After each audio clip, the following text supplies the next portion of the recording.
public would get the chance to show what they could do. I think there's always been people out there who did dance, but there wasn't anywhere to go if you were a dancer. What we can do is we can give you that platform, and then the rest is up to the public. Britain's Got Talent, it's kind of woken everybody up to the fact that dancing can be entertaining and can be a fabulous thing to watch. And the first dancer to really sweep us off our feet was this young man, George Sampson.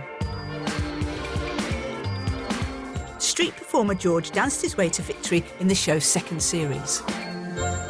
You've become the winner of Britain's Got Talent. What do you want to say to them? You've changed my life, and I couldn't ask for anything else. And thanks so much. George had proved that clever choreography could be a winning formula. Mr. Stavros. And the following year, a father and son duo would leap onto the Britain's Got Talent stage with a very different kind of dance routine. It was insane. I could hear the screams when I came out. The crowd went mad. Stavros Flatley, I have never, ever laughed so much in my life. I mean, that's, to me, still is one of the best moments ever on television. I love them. I just kept thinking, please don't get it wrong, please don't. And he didn't get it. Me get it No, wrong? I know, I always get it wrong. And he Get didn't it wrong. I can't believe you just said that. With their homage to Riverdance, Dimitri Dimitriou and his 12-year-old son Lagi proved that you don't have to take dancing too seriously to be entertaining.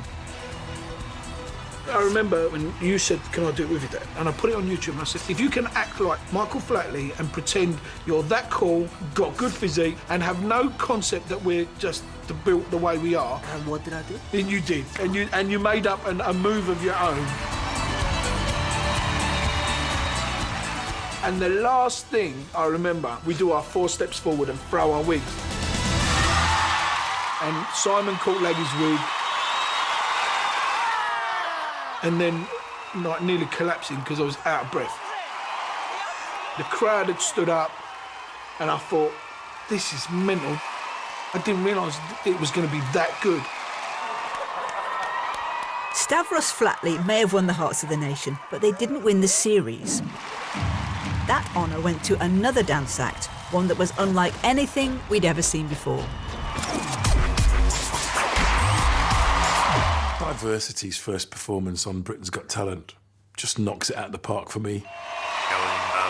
Ashley Banjo's invention and choreography and jokes, you know, not very many choreographers are clever enough to put jokes in the act. Ash will come up with the base of it, and then everyone kind of puts their little ideas in. Like the moment Ash put the Chariots of Fire music on, everyone automatically started doing slow-mo, running and stuff, so it's kind of everyone's input, really.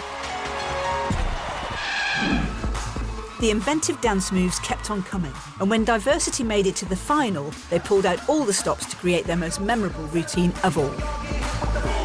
There was a wit involved in the creation of the thing with the 3 red hats. As soon as we was in that setup, like the anticipation, the crowd knew what was coming. You know, very clever. You have voted Diversity. The Diversity boys may have wowed us with their amazing moves, but winning the Britain's Got Talent title was never a foregone conclusion. In fact, Diversity weren't even the favourites. Backstage, everybody was congratulating Susan and saying, you know, you've done it, don't worry, you know, it's brilliant, well done and everything. So everybody thought Susan Boyle was going to win.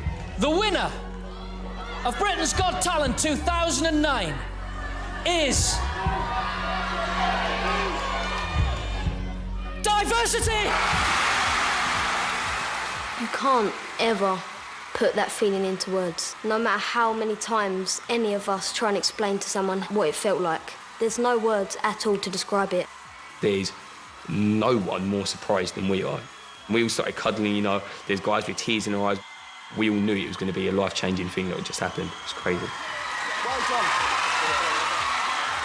So for 2 consecutive years, the winners of Britain's Got Talent had been dance acts. If history were to repeat itself, it would need a truly remarkable routine to take it to the next level. And that's exactly what we saw in 2010.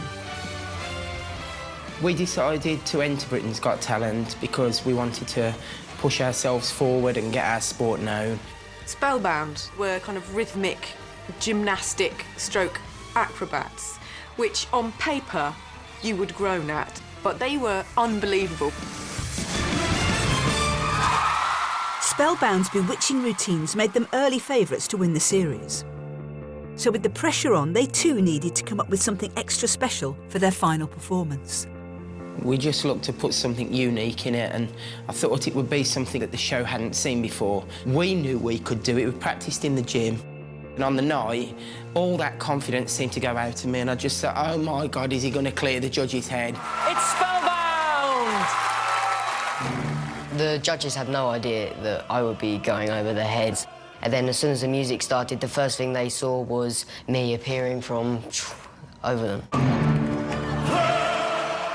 I was like, there's a body flying over me like Superman, completely blonde and unaware. When you see the reaction of the judges and the shock, I look back now and I think that might have been a key moment as to why we won it. Yeah. Spellbound! Thanks largely to TV talent shows, the number of people attending dance classes has soared in recent years. The improvement in dancing is palpable. You really can see it, you can touch it. It's become a different world.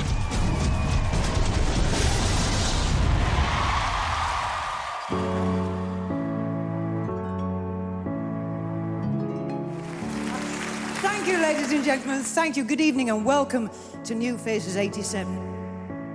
My name is Gareth Gates. I want this so badly. Lena Zavarona. Mr. Lenny Henry. Your votes and your votes alone make the winner. That was stunning, an incredible performance.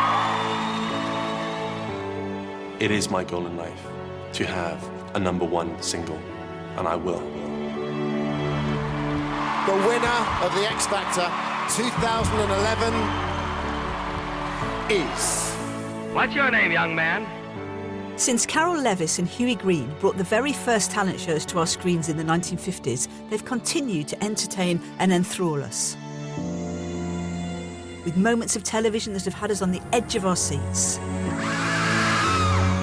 They've brought unknown entertainers into our living rooms and given us the power to make them stars. Paul Potts! There aren't many events that bring the country together like that, be it, you know, a royal wedding or an FA Cup final or a big centrepiece moment. Will! For that brief moment, the whole country is united in saying, wow, that's good, they're going to be big. That's why talent shows are worthwhile. That's why they're worth sticking with. I think really importantly, it's got families watching TV together again, and we've kind of got out of that habit, and now everybody likes to watch with their friends and family. More than 50 years after it all began, the talent show has changed almost beyond recognition. Mr. Tony Hatch and Mr. Mickey Most. Each year brings new shows, new names on the judging panel, new ways of unearthing a star. Where it goes next? Well, it seems the sky's the limit. Every year the production values get bigger, there's more lights. We're in arenas, we're selling out arenas, and that's just for the auditions. Anything is possible, anything can happen. When new devices are made, there will be new ways to interact. YouTube and areas like this will produce a next level of talent. The reason talent shows are so important is because it gives the everyday person a chance to become famous. It's a dream factory, and I think it will continue as long as people need that dream. I think the TV talent show it'll change, and it'll change over the years again from what it is now, but they'll always be around in some form. They'll always be here. Somehow. Yeah. Some way. There'll always be a talent show. Marty Kay!